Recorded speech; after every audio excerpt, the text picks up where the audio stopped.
mo'y muling maranasan. Ako ay narito ngayon, nananabik na makita luwalhati ng iyong mukha. Ako ay narito ngayon, naghihintay, inaasam-asam presensya mo'y muling maranasan. Ako ay narito ngayon, nananabik na makita luwalhati ng iyong mukha. Sumasayaw na nga, sa galak tumatawa, nananabik na makita muli mong pagbisita. Panginoong Jesus, malayang malaya ka, baguhin mo ang buhay ko, ito'y iyong iyo.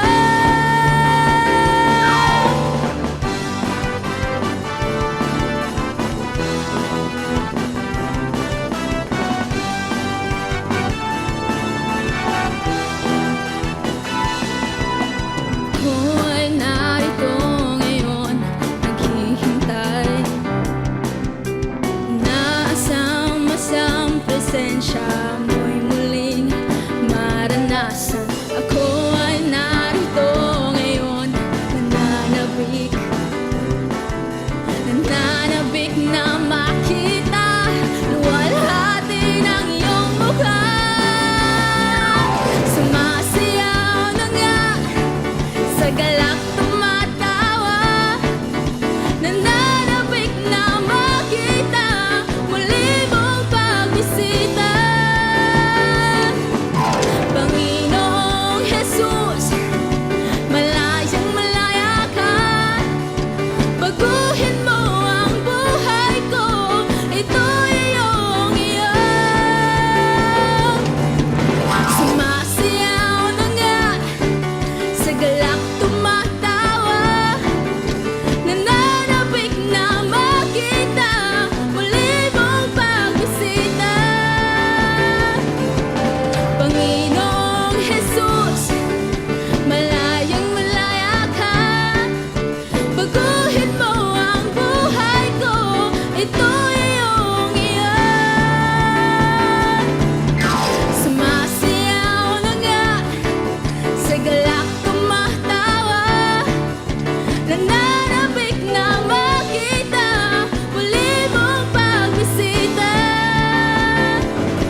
Sa mapagpalang mga po sa ating lahat.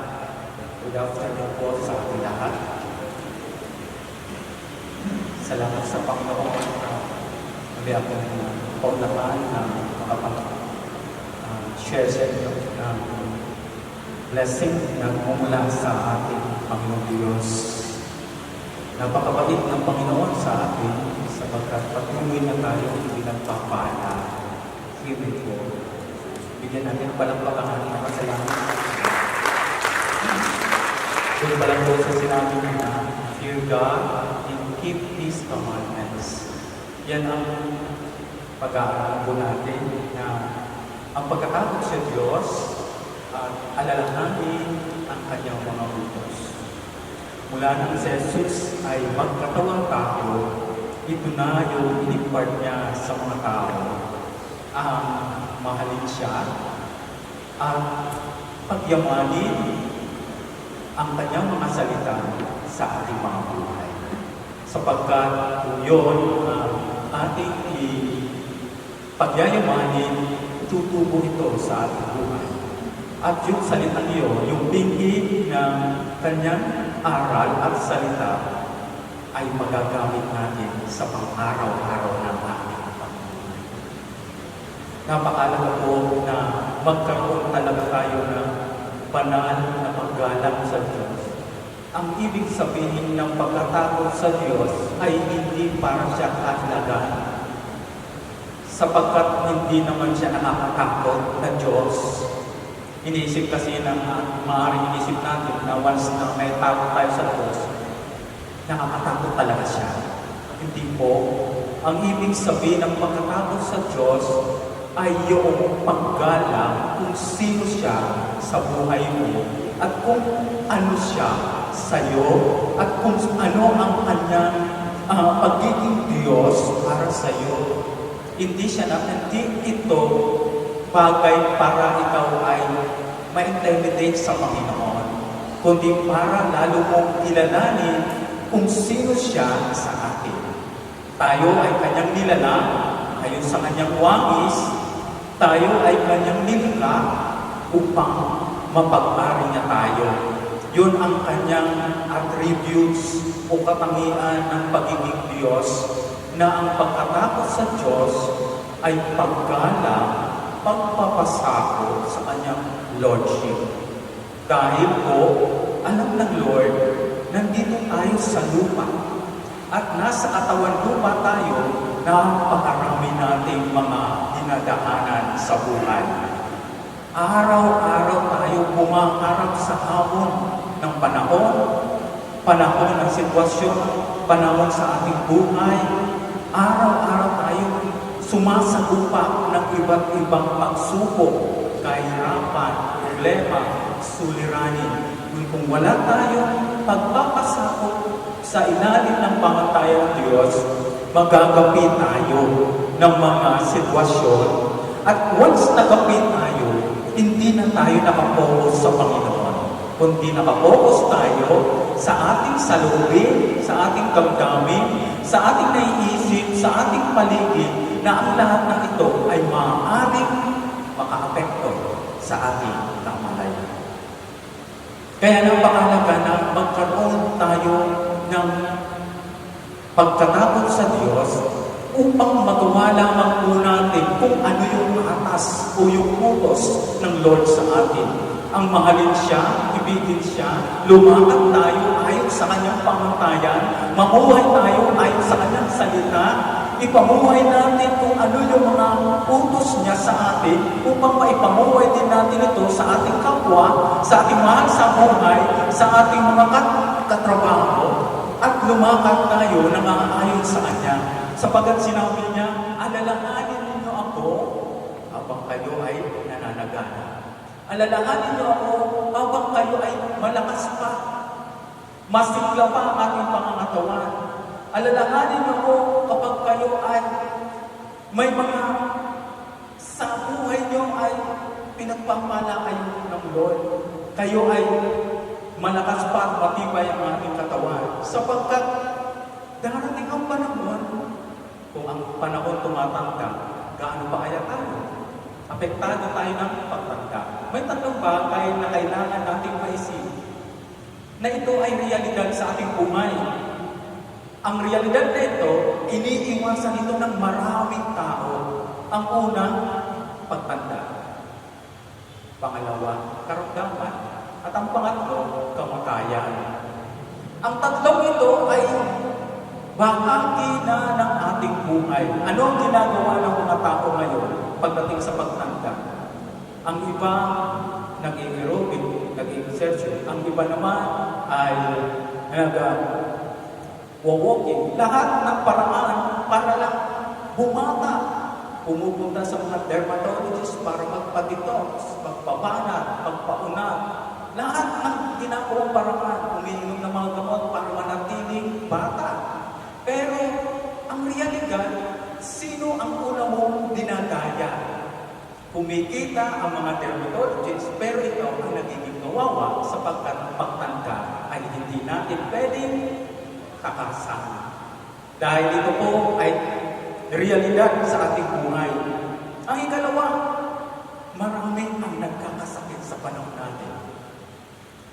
Dati, ang mga anxieties, fear, depression, stress ay hindi naman madalang na karamdaman. Pero yun na ang nangungunang karamdaman sa ating panahon. Depression, stress, anxieties, fear. Bakit po? Worries. Dahil po, ito ay nakaka-apekto na sa pang-araw-araw mong ginagawa. Ang sabi nga po alalahanin mo ang iyong manlilikha sa panayong kabataan bago dumating ang araw na taon na puno ng kaguluhan. Panahon hindi mo na madama ang tamis na mabuhay. Sa iba po, panahon na inisip mo na hindi ka na masaya sa ginagawa mo at hindi ka na masaya sa buhay mo. Dumarating ang ganitong realidad na iniisip mo, hindi ka na masaya. Bakit po? Routine na ang ating buhay. Gigising, papasok, uuwi, papasok. Yun na ang cycle ng ating buhay. At napapagod ang ating katawan lupa, humihina ang ating pananaw, ang ating isipan sapagkat nakatuon na tayo sa pang-araw-araw nating ginagawa na nakaka-apekto sa atin bilang nilikha ng Diyos na may damdamin na tanging ang Diyos lamang ang ating maparangalan. Kaya napakaganda na magkaroon tayo ng kalapitan ng intimacy mo sa Panginoon. Dahil doon lamang tayo titibay, lalakas, lalago, lalalim, at yung bini ng kanyang salita, yun ang magre-remind sa atin na darating ang panahon. Sabi nga, panapanahon ang ating sitwasyon. May panahon na masaya ka, may panahon naman na umiiyak ka. May panahon na nagsusolo ka, may panahon na may kasama ka. Minsan na kahit may kasama ka, nag-iisa ka pa rin. May mga time na kahit may ka-groupings ka, pero sa ka-grupo mo, hindi mo mapil, nakasama mo sila sa iyong pag-iisa. Diba?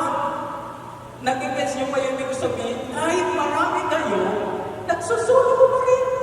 Bakit po? May nararamdaman ka na hindi nila alam, tangi ikaw lang. Wala ka namang sakit. Hindi ka naman namamalak, hindi ka naman nalalata. Pero deep inside, meron kang bagay na hindi nila alam. Pero tangi ang Diyos na lumikha sa iyo at ikaw mismo ang nakakaalam kung ano ang struggle mo sa mga sandali yun. Hindi yan magagawa sa pagkain. Ang iba naman, ang antidote, outlet, kumakain ng kumakain na nakakapekto rin sa kanyang kalusugan.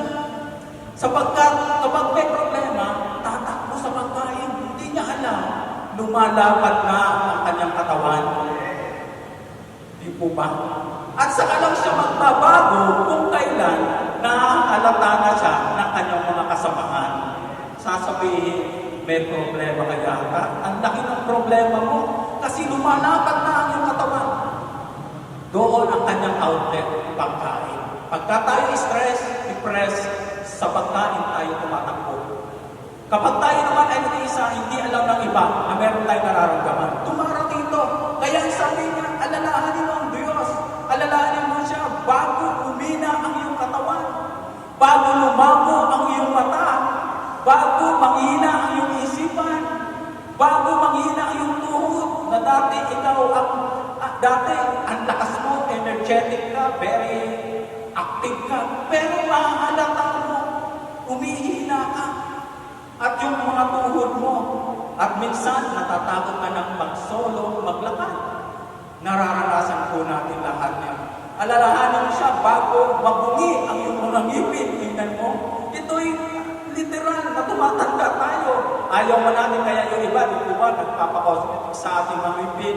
Alos para akala mo, pure pa yung ngipin, pero yung pala, puro na palang peke.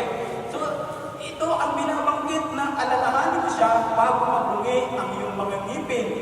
Bago lumabo ang iyong mga mata. Ngayon po, bata pa, meron ng salamin. Dulot po yan ng mga gadgets. Hindi masama ang mga gadgets. Kaya nga lang sa panahon po natin, lalo-lalo na nung nakarang pandemic, lahat pura na sa Zoom, kaya naapektuhan ang mga mata. Bata pa, nagsasalamin na. Alalahanin mo siya. Bago dumating ang panahon, madali ka nang gumising ng maaga. Ito po yun. Dahil sa ating mag-edad, kahit ayaw mo pang gumigising ka na ng maaga, hindi dahil may trabaho ka, kundi nagigising ka na kahit ayaw mo pang bumangon. Bunga ito ng pagtanda. Bunga ito ng panahon. Ito ang ayaw tanggapin ng mga tao. Ang gusto nila, manatili silang bata. Manatili silang masaya, masigla. Tama nga po, dahil yun ang gusto ng Panginoon. Yung bunga ng ating pagpapagod, kailangan natin tamasahin. Kumain, magpahinga, mag-enjoy. Yun ang gusto ng Panginoon. Pero ang lahat na ito, may kaakibat na responsibilidad. May pananagutan tayo.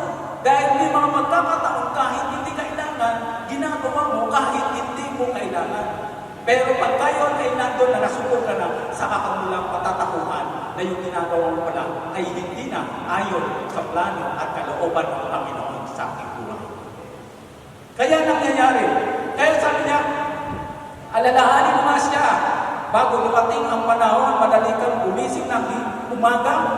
At alalahanin mo siya bago dumating ang panahon, katakutan mo ng umakyat. Diba? Dati naman umaakyat tayo sa mga halimbawa sa building, umaakyat tayo. Ngayon, meron mga ilang sa atin dito, takot, may nanunula tayo. Pagka makatingin ka lang, kahit second floor, natatakot ka na. Ganun po yun. Dahil po ito sa ating pong sitwasyon. Isa sa mga pangunahing tungkulin ng tao, ang mahalin, ang lumikha, sundin at magkaroon ng banal na takot sa Panginoon. At tamasahin ang lahat ng pinagkatiwala sa Kanya ng Panginoon. Anuman po ang meron sa atin, pagyamanin natin yan. Anuman ang meron ibinigay sa atin, dahil lahat po tayo katiwala ng Panginoon. Habang nabubuhay tayo, tanging Diyos lamang ang nakakaalam kung kailan ka tatagal dito sa lupa. At habang ikaw ay nabubuhay pa, at habang tayo ay buhay pa sa mga sandaling ito, pagyamanin natin, tapasahin, pahalagan, at kilalanin natin araw-araw kung sino ang Diyos sa ating buhay. Upang hindi tayo magmalaki, magmayabang, maging palalo, mapagmataas, at maging makasarili sa kapwa, alalahanin natin na ang Diyos lamang ang nakakaalam kung hanggang kailan lang tayo mabubuhay.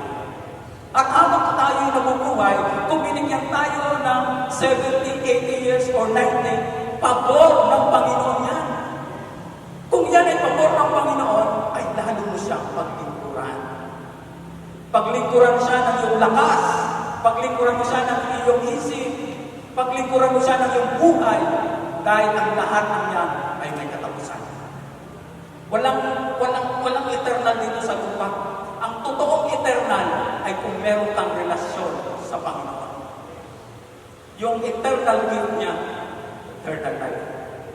Yung eternal life niya, mapapasayo lang yan the moment you receive Jesus Christ as your Lord and Savior. Meron kang seguridad sa Kanyang presensya. Liban doon, wala ka ng security dito sa lupa. Ang future natin nasa Panginoon. Ang kagalakan, kasiyahan natin nasa Panginoon. Ang ating buhay nasa Panginoon. Lahat na ito nasa kamay lamang ng Panginoon. Kung ito ay binabahagi, sinesya ng Diyos sa iyo, dahil ang Diyos ay nais kang pagpalain pagyamanin upang ikaw naman ay maging daluyang pagpapala sa mga taong nais ng pagpalain. Para sa gayon, huwag kayo ay naging pagpapala sa isa't isa. Kung bago dumating ang panahon na di ka na makalakad na mag-isa, bago pumuti ang iyong buhok at bago pumuti ang iyong buhok, dapat lagi po nating alalahanin ang Panginoon. Kaya dapat isaalang-alang po tayo natin magpasalamat lagi sa ginawa ng Diyos sa ating buhay. Magkaroon tayo ng banal na takot sa Kanya sa pamamagitan ng pananalangin. Maging grateful tayo sa Kanya. Lagi natin isaalang-alang ng lahat ng bagay na meron ako ay sa Diyos lamang ang gagaling. At kung ito ay nanggagaling sa Panginoon, i-share ko ito sa iba upang ang Panginoon malwalhati at magpala sa iba. Ang kaibahan na meron tayo ay maging pagpapala tayo sa iba. Ano po yun? Pagkaroon tayo ng takot sa Panginoon, alalahanin ang Kanyang mga utos na mga tutulong sa atin mapalawak ang moralidad sa ating buhay sapagkat ang Diyos natin ay dakila at banal. So ito ang dapat natin isa-isip. Kaya ako ay nabibless ako sa Moments with God Ministry. That time, nandun pa sa kabila, ngayon nandito na po kayo sa center. Ito'y gratitude natin sa Panginoon na dapat natin pagpasalamat at pagpalain ang Panginoon sa ating mga buhay. Sabi nga po, darating ang araw na tayo ay pupunta sa huli nating handungan. Ito po yung death. Natatakot ang karamihan tao ng kamatayan. Kailanman, hindi ka matatakot sa kamatayan kung meron kang relasyon sa Panginoon. Ang sinasabi nga rito, alalahanin mo siya bago manumbalik sa alabok ang ating katawan lupa. Babalik tayo doon mismo sa alabok. Minsan lamang tayo isibilang ang katapos nito ay kamatayan. Ngunit ang kamatayan ay hindi habang buhay. Pansamantala ito. Kaya lagi po natin alalahanin ang ating katawan lupa at ang ating hininga ay magbabalik sa Diyos na bigay nito. Kaya tayo man na meron ngayon ay dapat natin ipagpasalamat. Una, nakakilala ka sa Panginoon. Isa ng malaking pagpapasalamat ang makakilala ka sa Panginoon. Maraming tao ngayon, masagana ang buhay, angat sa lipunan, mayaman, ngunit walang joy ang puso. Bakit? Ang kanilang Panginoon ay ang kanilang kayamanan, hindi mapunta sa langit. Ang kanilang Panginoon ay ang kanilang sarili.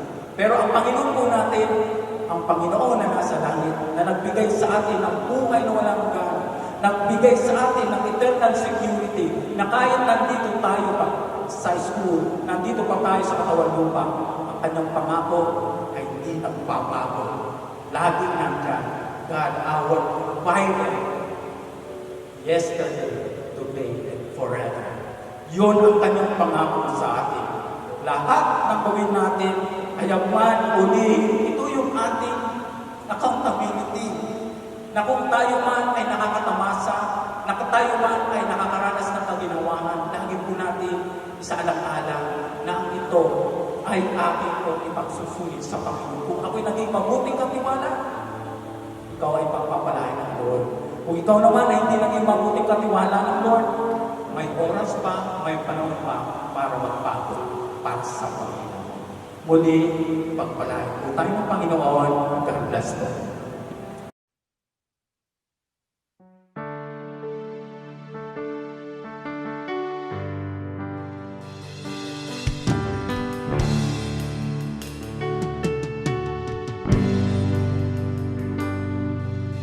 Ulitin ko man lahat ng awit sa mundo, ay di kayang ilarawan ng kadakilaan mo.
Sa habang panahon, wala